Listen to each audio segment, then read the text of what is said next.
हर हर महादेव। स्वागत है सभी भक्तों का महादेव की कृपा चैनल में।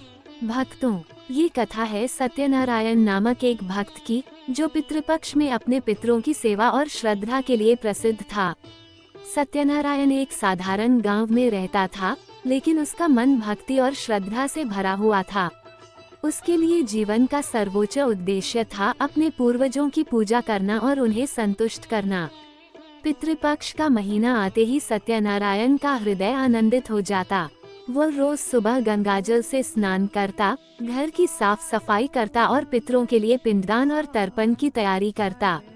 एक वर्ष की बात है, पितृपक्ष के पहले दिन सत्यनारायण ने गांव के ब्राह्मणों को आमंत्रित किया। उसने घर की सबसे सुंदर जगह पर वृक्ष की छांव में पिंडदान किया। वो मन ही मन सोचता रहा, हे पितरों, यदि मेरी सेवा और श्रद्धा आपको प्रिय है, तो कृपया मुझे अपने आशीर्वाद से समृद्धि और शांति दें। रात को सत्यनारायण ने स्वप्न देखा। उसके पितामह और परदादाजी दिव्य रूप में प्रकट हुए। वे बोले, वत्स, तूने पितृपक्ष में हमें जल, तर्पण और अन्न अर्पित किया। इससे हमारा हृदय संतुष्ट हुआ। अब तेरे घर में कभी अन्न और धन की कमी नहीं होगी। सत्यनारायण का हृदय आनंद से भर गया। उसने निश्चय किया कि वह हर वर्ष पितृपक्ष में और भी अधिक श्रद्धा से कर्मकांड करेगा। सत्यनारायण ने देखा कि केवल पूजा करने से काम नहीं चलेगा। पितरों ने उसे सच्चे पुण्य और धर्म का मार्ग दिखाया। वे बोले, वत्स, केवल पिंडदान और तर्पण से नहीं, बल्कि अपने कर्मों और भक्ति से भी अपने पूर्वजों का सम्मान करना, दूसरों की मदद करना, गरीबों को भोजन देना, ब्राह्मणों और साधु संतों की सेवा करना, यही सच्ची श्रद्धा है। सत्यनारायण ने इस शिक्षा को अपने जीवन में उतारा। उसने गांव के गरीब बच्चों के लिए भोजन और शिक्षा का प्रबंध किया। वह ब्राह्मणों और साधु संतों को नियमित रूप से अन्न और वस्त्र देता रहा।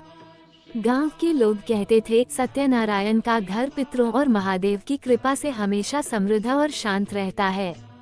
एक दिन सत्यनारायण जंगल में ध्यान कर रहा था। अचानक महादेव स्वयं उसके सामने प्रकट हुए। महादेव ने कहा, सत्यनारायण, तेरी श्रद्धा और सेवा से मैं प्रसन्न हूँ। तेरे पितरों का हृदय भी संतुष्ट है।